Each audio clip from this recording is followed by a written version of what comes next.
All right, let's talk about a phrase that probably hits a little too close to home for a lot of people. It's a cynical, kind of brutal summary of a life that can feel like, well, an endless trap. Yep, there it is. It's a punch to the gut, isn't it? It just perfectly captures that feeling of being on a treadmill. You're running faster and faster, but you're not really going anywhere. You're just earning to spend with no real end in sight. But what if I told you that this isn't a life sentence?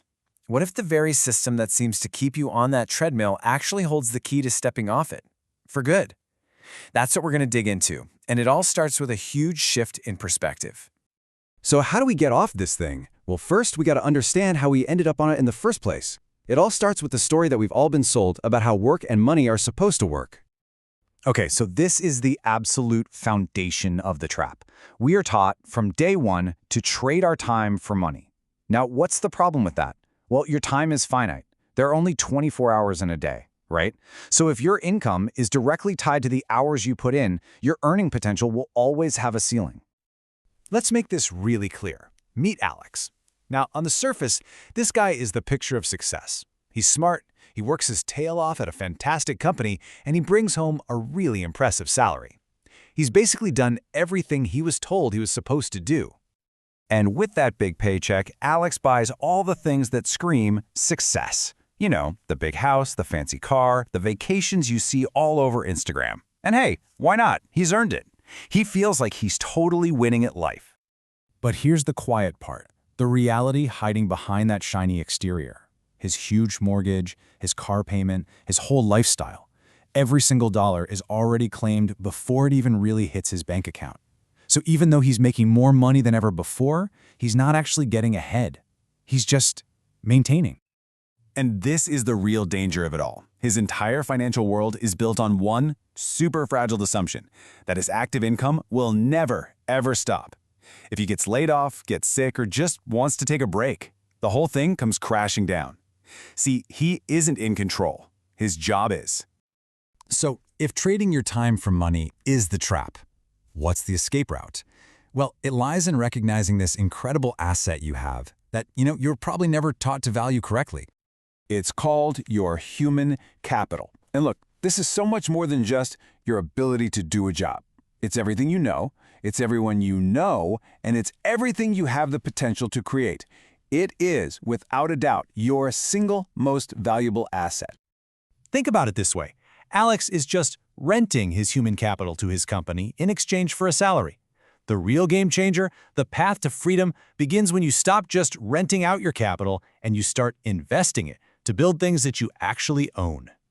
So let's see how this one little shift helps you build a completely different financial story.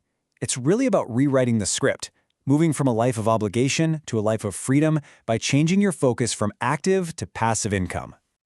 Now, passive income isn't about some get-rich-quick scheme or never working another day in your life. It's about creating systems that generate money for you, separating your income from your time. It's the difference between being the fuel for the engine and owning the engine itself. So let's look at a totally different approach. Let's meet Sarah. She works a normal 9-to-5 job, but she has this one passion. In her free time, she is just completely obsessed with gardening. And what she chooses to do with that passion, well, that changes everything. See, instead of just consuming entertainment in her spare time, Sarah invests that time. She gets deeper into her craft, she starts a blog to document her journey, and over time she builds this amazing community of people who share her passion. Eventually, this allows her to create little streams of income, like selling rare seeds or writing an ebook about container gardening that are not directly tied to her time. Do you see that fundamental difference? Alex works to pay for his lifestyle. Sarah uses her time and her energy to build an asset, her blog, her community, her products that she owns. And that asset now works for her 24/7. And this isn't just for gardeners, of course. These passive income assets usually fall into a few key categories. It could be traditional investments, right? Like stocks that pay dividends or a rental property. It could be your intellectual property, a book you wrote, a course you created, even music. Or it could be a business that you've built with systems so that it can run without you having to be there all the time.